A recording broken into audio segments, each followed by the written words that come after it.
মার্কশিটের উপরে বেস করে। এই ক্লাসে কোয়ারি ডিজাইন হবে স্যালারি শিটের উপর বেস করে করবো, যেরকম এক্সেল এ করা হয়েছিল সেম জিনিসটাই রিপিটেশন হবে।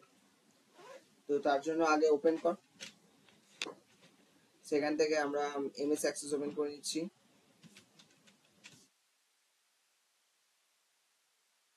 Blank text database, new folder, সেখান থেকে যেখানে রাখতে চাইবো সেই জায়গায় একটা জাস্ট ফাইল ক্রিয়েট করব। db2 দিলাম, জাস্ট ওকে। এটা ACCDB ফরম্যাটেই রাখছি আমি, 2007 থেকে 13 ফরম্যাটে। 2 থেকে 3 এর ফরম্যাটে রাখলে কি হবে, .mdb ফরম্যাট হবে। ঠিক আছে, ক্রিয়েটে ক্লিক করছি। ক্লিক করার পর টেবিল 1 যেটা আসছে ডিফল্ট, এটাকে ক্লোজ করে দাও। ক্লোজ করে দেওয়ার পরে ক্রিয়েট মেনু থেকে যেভাবে আমরা টেবিল ডিজাইন করি সেম ভাবেই হবে।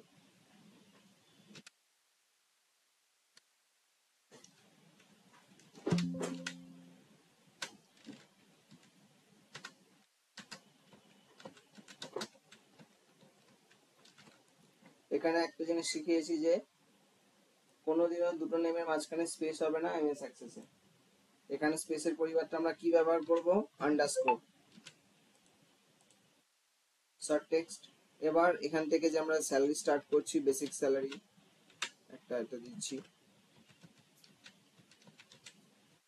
এটাকে নাম্বার ফরম্যাট করে দিচ্ছি। ডিএ, এগুলো সব নাম্বার ফরম্যাটে হবে।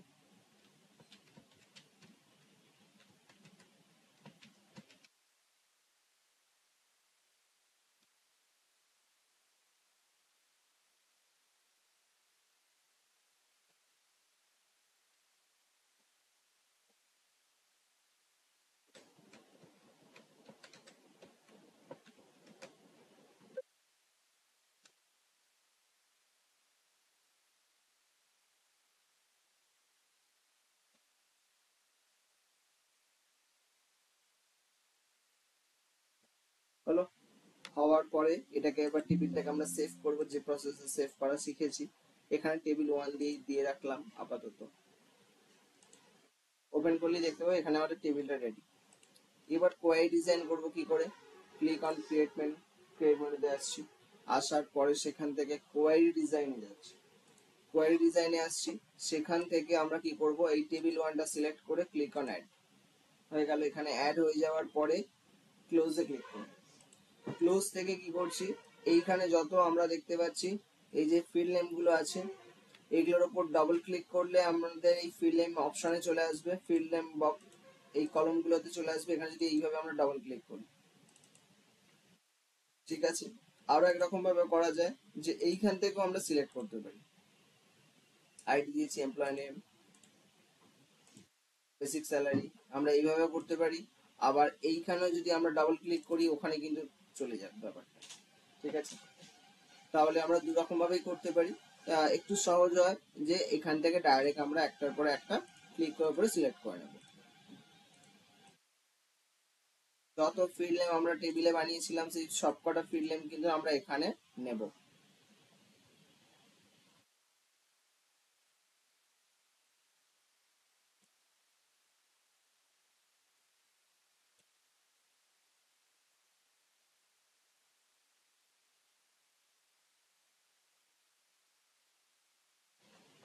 এতটুকু জিনিস ক্লিয়ার। নেক্সট, দিয়ে ফিল্ড নেমটা আমরা আবার সিলেক্ট করলাম। সিলেক্ট করার পরে বিল্ডার অপশনে যাব। বিল্ডার অপশনটা থাকছে ডিজাইন মেনুর ভিতরে, ওকে। বিল্ডারে ক্লিক করলাম। ক্লিক করার পরে এইখানে যে আছে ডিএ, এখানে একটা আগে ইসডু আমরা সিম্বল বসালাম। ইসডু সিম্বল বসানোর পরে এইখানে আমরা ডেটাবেস নেম নিয়েছিলাম, সেই db2 দেখতে পাবো ডেটাবেস নেমটা। পাওয়ার পরে এই প্লাস আইকনটাতে ক্লিক করছি। নেক্সট, এই ডেটাবেসের ভেতরে আমার ডেটাটা কোথায় আছে, টেবিলে আছে। তাহলে আমরা এখান থেকে টেবিল সিলেক্ট করলাম, ওকে। করার পর এখান থেকে আমার টেবিল নেম দেখতে পাবো। টেবিল নেম সিলেক্ট করলেই ফিল্ড নেম গুলো এখানে চলে আসবে। এবার আমি বের করছি এখানে কি, ডিএ। ডিএ বের করব কার উপর বেস করে, বেসিক স্যালারি ফিল্ড নেমের উপর বেস করে আমরা বের করব ডিএ। তাহলে বেসিক স্যালারির উপর ডাবল ক্লিক করি, বেসিক স্যালারিটা চলে আসবে। চলে আসার পর বেসিক স্যালারির উপর বেস করে কত পার্সেন্ট আমরা ডিএ নেব, বেয়ারনেস অ্যালায়েন্স আর নেব আমরা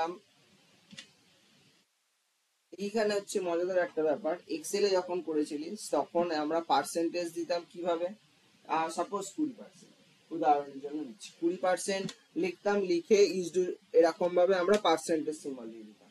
এখানে কিন্তু ওইভাবে লেখা হবে না, এইখানটাই হচ্ছে সব থেকে মজাদার ব্যাপার। এইখানটা ভুলের জন্য কোনো ক্যালকুলেশনই হবে না। এই জায়গাটা ভালো করে বুঝে নাও, আমরা যখন 20% বোঝাতে চাইবো আমরা এখানে কিভাবে লিখবো, ডেটা বেস আমরা ওখানে মাল্টিপ্লাই দিয়েছি, দেওয়ার পরে আমরা 20% বোঝাবো, তাহলে 0.2, 0.2 মানে 20%। আর যদি 2% বোঝাতে চাইতাম তাহলে কিভাবে দিতাম, তাহলে 0.02 দিতাম, 0.02 মানে 2%। আর যদি লিখতাম 0.2 মানে 20%। ওকে, এখানে যদি আমরা 14% দিতে চাই তাহলে 14% কি করে করবো, 0.14, এটা হচ্ছে 14%। এই জায়গাটা ভালো করে বুঝে নাও, কারণ এইখানটাতেই ম্যাক্সিমাম ভুল হবে, যে পার্সেন্ট দিয়ে দেবো, কারণ পার্সেন্টেজ ধরি আমরা এক্সেলে করে রেখেছি আজ পর্যন্ত, তো এখানে ওই পার্সেন্টেজ দিলে আর বেরোবে না, সেই জন্য তার পরিবর্তে আমাদেরকে এইভাবে লিখতে হবে। ঠিক আছে, এখানে এখন আমি 20% দিয়ে রাখলাম, হবে কি, হবে না। তাহলে 20% করতে গেলে আমাকে কি করতে হবে, 0.2 করতে হবে, তবেই 20% হবে।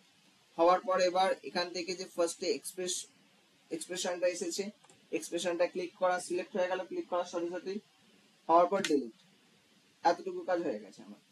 হওয়ার পর ওকে ক্লিক করি, হলো। হওয়ার পরে এইচআরে বিল্ডারে আসছি, এখান থেকে সেম আগেরটা যেভাবে করেছি ডি এর ক্ষেত্রে এইচআর এর ক্ষেত্রেও তাই করব। ঠিক আছে, বেসিক স্যালারির উপর বেস করে আমরা এইচআরে হাউস রেন্ট অ্যালাউন্সটাকে আমরা নেব। এই হাউস রেন্ট অ্যালাউন্স আমরা 0.1 করলাম, 10%। এক্সপ্রেশন নিলাম, ডিলিট। টিএ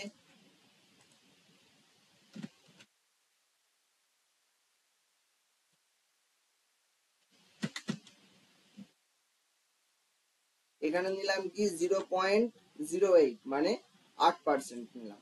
ওকে,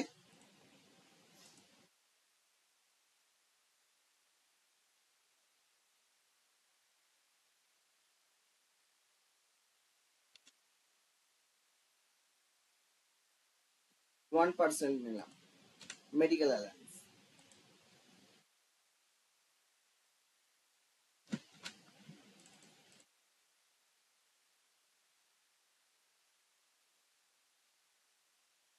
এটা নিলাম কি 12%, 0.12 মানে 12% নিলাম। ওকে, এতটুকু জিনিস ক্লিয়ার হলো। এবার আমরা বিল্ডার থেকে আমরা কি করব, গ্রস বের করব। গ্রস সিলেক্ট করেছি, এখানে আবার গ্রসটা দেখি,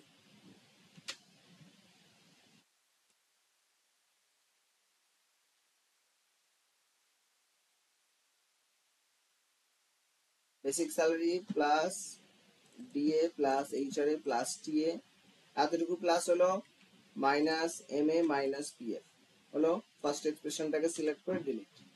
ওকে, গ্রস পর্যন্ত হলো আমাদের ব্যাপারটা। হওয়ার পরে এবার ক্লোজ করব, কোয়ারিটাকে সেভ করব, সেভ করে দেখবো যে আমার গ্রস পর্যন্ত ক্যালকুলেশন ঠিকঠাক বেরোলো। ক্লোজ করছি, ইয়েস। এখানে একটা কোয়ারির নাম আমরা দিচ্ছি, ইএমপি স্যালারি,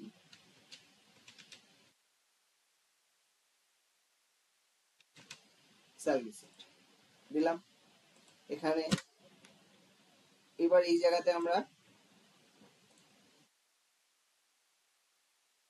এমপ্লয় একটা নাম লিখলাম, তার বেসিক স্যালারি দিচ্ছি 14,500। দেখো গ্রস পর্যন্ত বেরিয়েছে। ওকে,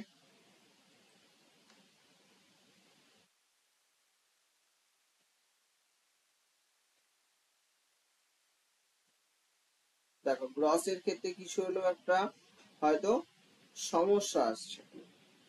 দেখো গ্রস যা আছে রয়ে গেছে, তাই বেসিক স্যালারির সাথে, তাহলে এটাকে ঠিক করতে হবে, কিছু একটা সমস্যা আসছে। তাহলে সমস্যাটাকে ঠিক করার জন্য সেম এখান থেকে কোয়ারি সিলেক্ট করলাম, রাইট ক্লিক করে ডিজাইন ভিউ, যাওয়ার পরে এবার গ্রসে আসো, এসে চেক করো যে কি সমস্যা আসছে। ঠিক আছে, এখানে টেবিল নেমগুলো আমার রিফ্রেশ হয়নি ঠিকভাবে, সেই কারণের জন্যই সমস্যাটা আসছে। তাহলে এই সমস্যাটা সমাধান করার জন্য আমরা কি করতে পারি? সমস্যাটা সমাধান করার জন্য আমরা এই টেবিল নেমগুলোকে আমরা তুলে দিতে পারি। ঠিক আছে, এইগুলোকে তুলে দিয়েও আমরা কাজটা করতে পারি, বা আর এক রকম ভাবেও করতে পারি যে এই জিনিসটাকে আমি পুরোটা ক্লিয়ার করে দিচ্ছি। ক্লিয়ার করে দেওয়ার পরে এইখানেও আমরা ডাবল ক্লিক করে আরেকবার লিখে নিতে পারি। দু রকম ভাবে আমরা করতে পারি, যে এখানে ওটা কোনো কারণবশত হলো না। ঠিক আছে, তাহলে এই রকম ভাবেও কিন্তু আমরা করতে পারবো। এবার এইরকম ভাবে করতে গেলে আমাদের আবার একটু ঘুরে প্রসেসটা করতে হবে। এবার আগের প্রসেসটা যেরকম ছিল সেই জায়গায় খালি আমরা কি পরিবর্তন করব? এই টেবিলে যে নামগুলো আছে এই নামগুলোকে আমরা ডিলিট করে দেবো। ডিলিট করে দিলেই আমাদের এইখানে ডেটাটা, আমাদের এই যে ফিল নেমের ডেটাটা আছে ওটা ক্লিয়ার হয়ে যাবে, মানে রিফ্রেশটা হবে।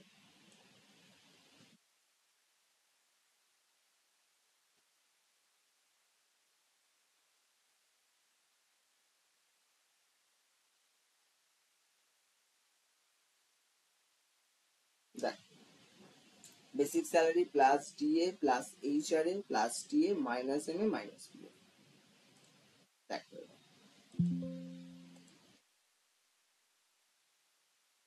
দেখো এখানে আবার ভ্যালুটা চেঞ্জ হয়ে গেছে। আগে 10,500 ছিল বলে এখানে 10,500 ছিল, এখন আবার ভ্যালুটা চেঞ্জ হলো। তাহলে এতটুকু জিনিস ক্লিয়ার। ওকে, নেক্সট এবার আমরা কি করছি? ইয়ারলি। ইয়ারলির জায়গায় কি করে ইয়ারলির আমরা কাজটা বের করব? Same yearly field name select করেছি, সিলেক্ট করার পর বিল্ডারে যাচ্ছি। বিল্ডার থেকে আমরা কি করব?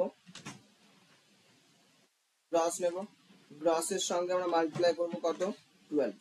ওকে, এক্সপ্রেশন সিলেক্ট করছি, ডিলিট করলাম। এক্সপ্রেশন সিলেক্ট করার পরে এক মাসের স্যালারিকে গুণ করলাম 12 মাস দিয়ে, তাহলে 12 মাসের স্যালারি বেরোবে, যেভাবে এক্সেলে করেছি। ট্যাক্স, ট্যাক্সের জায়গায় আমরা কি করছি? এখানে রেডি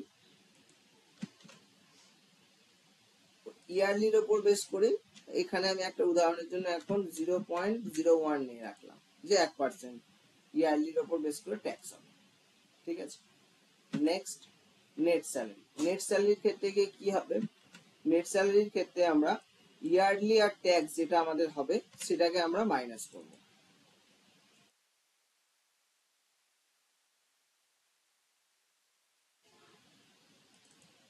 ওকে, এক্সপ্রেশন সিলেক্ট করে ডিলিট করার পর কমপ্লিট হওয়ার পরে এবার এখান থেকে আমরা ক্লোজ করার পরে এবার এখানে এসে দেখো অলরেডি আমাদের ডেটা বেরিয়ে আছে। ওকে, এবার এখানে আমরা যদি ইনপুট করি তাহলে দেখতে পাবো একটা স্টুডেন্টের ইনপুট করলাম আমরা, আর সেখানে হয়তো 13,600 দিলাম কারণ বেসিক স্যালারি, তার পুরো ডেটাটা এখানে কিন্তু বাই ক্যালকুলেট হয়ে বেরিয়ে গেল। ওকে, এইভাবে কোয়ারি ডিজাইন করতে হবে এমএস অ্যাক্সেস। ওকে, বুঝতে পেরেছো গোটা জিনিসটা? তাহলে কোথাও বুঝতে অসুবিধা হচ্ছে তোমাদের? প্রশ্ন আছে কারোর কোথাও?